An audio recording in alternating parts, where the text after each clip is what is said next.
Hello, mumeze mute bakunzi banje nawe TV, reka aho muherereye hose nizere ko mumeze fresh, nanjye umeze neza cyane hano muri studio. Reka mbabwire ngo ni amani nk'ibisanzwe.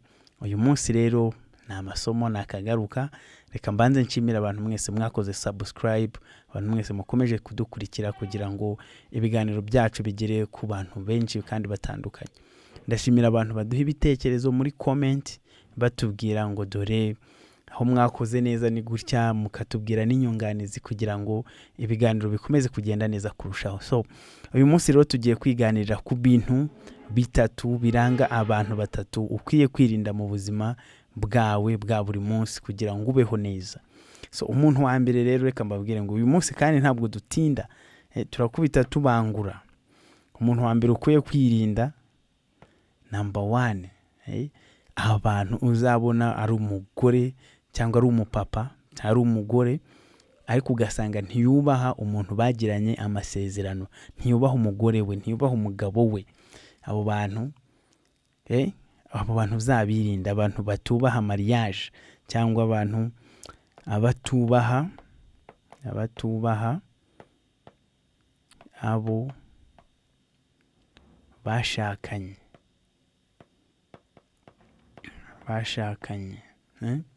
Abantu batubaha abantu bashakanye. Impamvu abantu ugomba kubirinda ni iki? Nimwe kandi ari kirakomeye cyane. No kuvuga ngo ahantu iyo habayeho mariage, umugabo n'umugore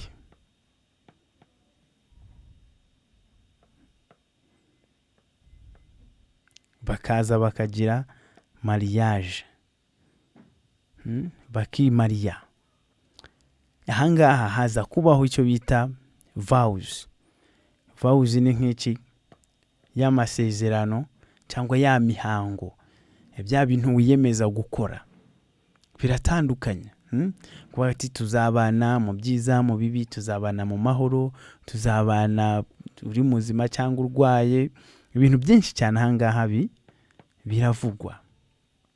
Noneho tekereza umuntu ushobora kwicira isezerano yagiranye n'umuntu yakunze cyane mu buzima bwe bwose. Kuko buriya kugira abantu bajye kugira ku rwego rwa mariage, nawe tekereza kugira ngo abantu bagere kuri mariage. Ni ukuvuga ngo marriage hano hari urugendo. Ahangaha kugira ngo hazeho mariage, abantu bajya mu tuntu twinshi. Kugira ngo abantu bagereho kuri marriage, ahangaha wenda ni marriage. Hano habanza kuba ibintu byinshi. They know each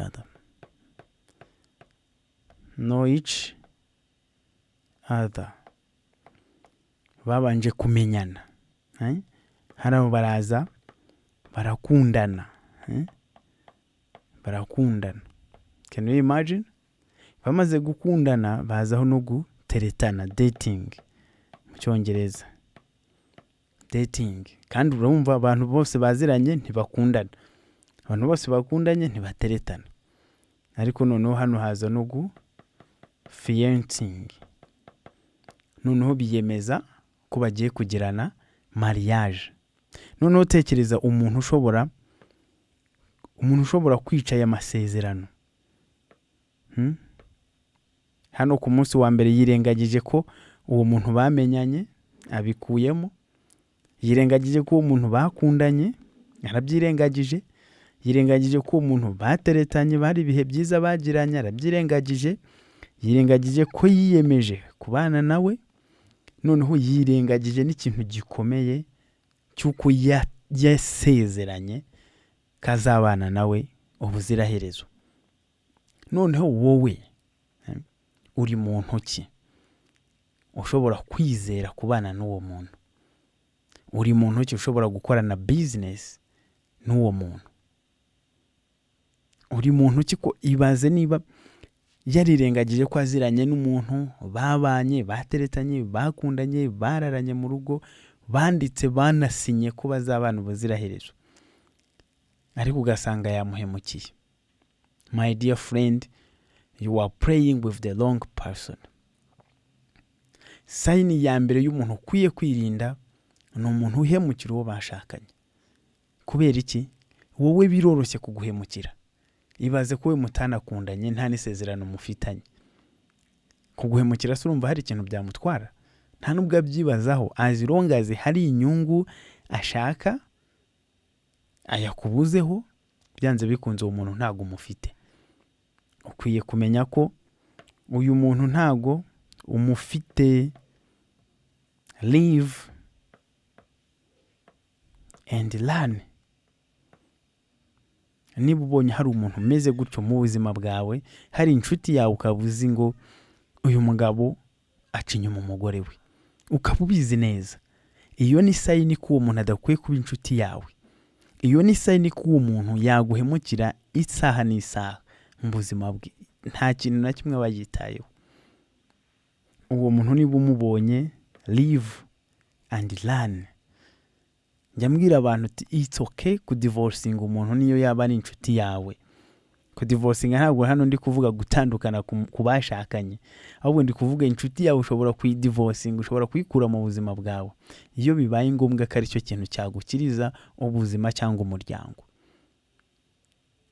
Igihe rero ubonye inshuti mbi nk'iyi ngiyi ishobora guca inyuma uwo bashakanye, ikamubeshya ikamwangiza gutyo, nawe jya umenya ko ni igihe cyiza cyo kumureka, kuko nawe biba byoroshye kuba yaguhemukira.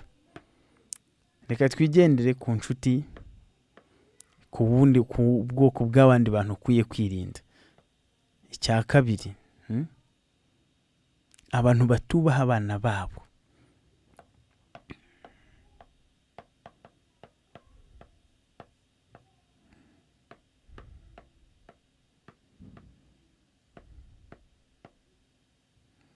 Abantu batubaha iki? Abana babo. Ababyeyi, parents and children. Ni ukuvuga aba bantu nibo bantu bagirana urukundo rwo ku rwego rwo hejuru. Ni ukuvuga ngo biragoranye kubona hari ikintu umubyeyi yagereranya n'umwana we. Biragoye kubona hari ikintu umubyeyi yarutisha umwana we. Biragoye ko haba hari umuntu uwo ari we wese mu buzima bw'umubyeyi ushobora kuruta umwana we. Noneho wowe hano uraje ubonye umubyeyi hano, wenda ni papa, naha hari abana,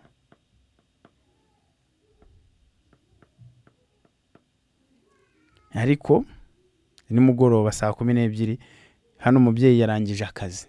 Aho kugira ngo atahe aze mu rugo, hano hagati yashyizemo iki? Yashyizemo football,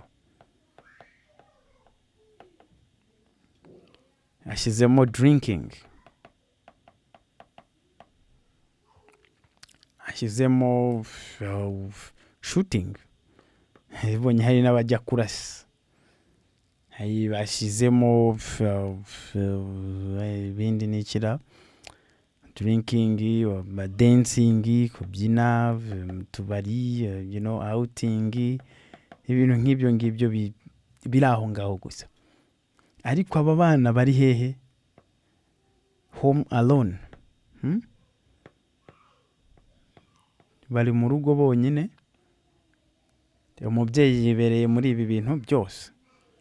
Uyu muntu mu by'ukuri nubwo ashobora kuba ari inshuti yawe, ariko urabizi neza ko uyu muntu nta kintu yamarira umuryango we. Umuntu utagira commitment ku bantu b'ingenzi mu buzima bwe, abana nibo bantu bazasigira generation ikurikiraho.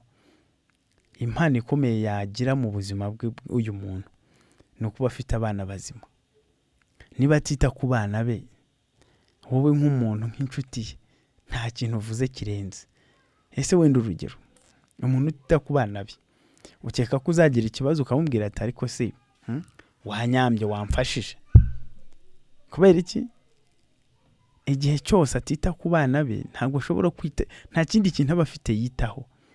Ni ukuvuga ni umuntu wamaze kumva ko yahomba ikintu icyo ari cyo cyose, kuko abana nicyo kintu cy'ingenzi cya mbere. Uyu muntu rero aba agira ingeso mbi, ntabwo aba ashimishijwe nuko hari ikintu abana bamubaza. Uyu muntu nta rugero atanga kuri sosiyete. Wowe se uyu muntu niba ari inshuti yawe uzasobanurira abana bawe ngo iki?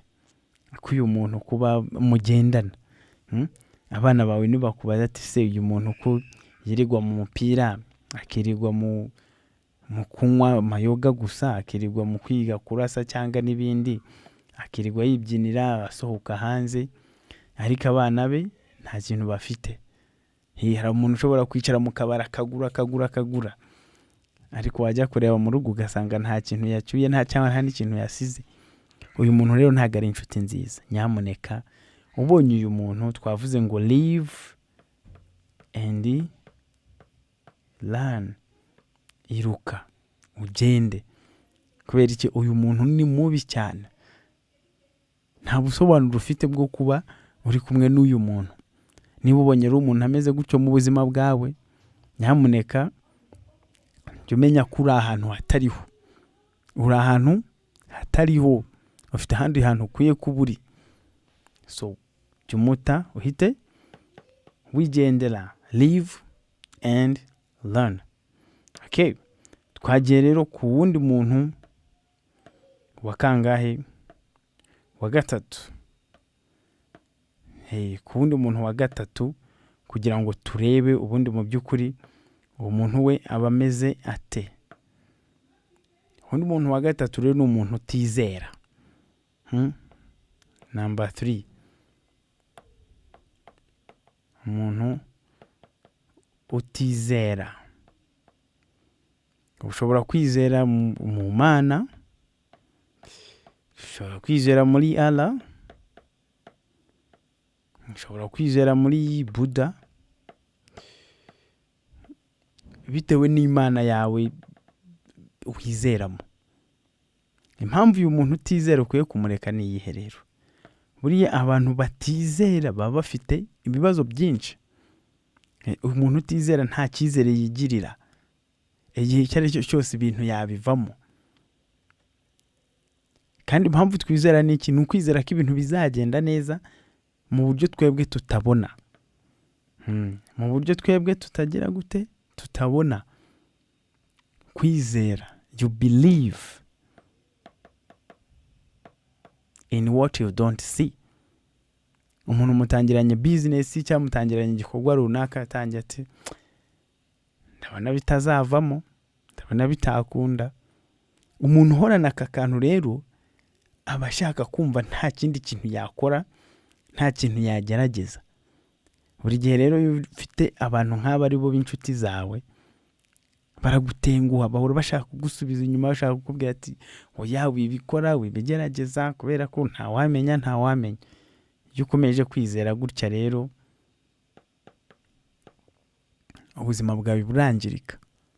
Gerageza urebe se umuntu utizera, utigirira icyizere mu buzima bwe bwose, wowe ni gute ushaka gukomeza kugendana nawe?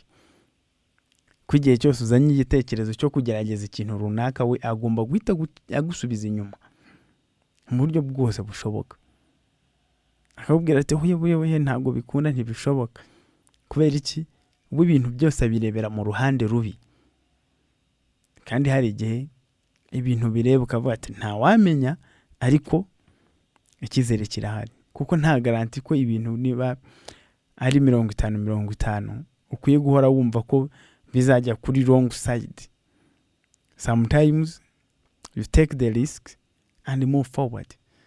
Umuntu rero utizera ntago ajya afata risk, kuko buri gihe abashaka ibimenyetso, abashaka ibintu biri fact. Igihe rero nta buzima rero ushobora kubamo mu gihe cyose, ikintu cyose ushaka fact, udashobora kwizera ngo uvuge ngo nyamara ejo bishobora kugenda neza, nyamara ejo bishobora gukunda. So jya ugerageza rero urebe se wowe wizera gute, urebe n'umuntu noneho muri kumwe, ese uyu muntu arizera, yizera ko ibintu bishobora guhinduka, yizera ko ibintu bishobora kugenda neza. Numara kubimenya, ndakwizeza neza ko ubuzima buzarushaho kugenda neza.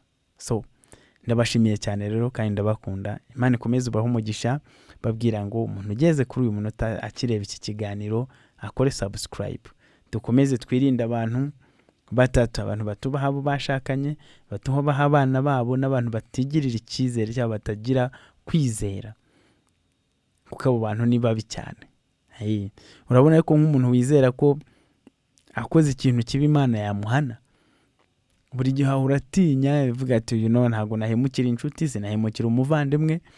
Ariko umuntu uri aho ngaho udafite ikintu atinya, udafite ikintu yizera, biroroshye kuba yagushyira nyine mu nsaka cyangwa akigendera. Kubera iki?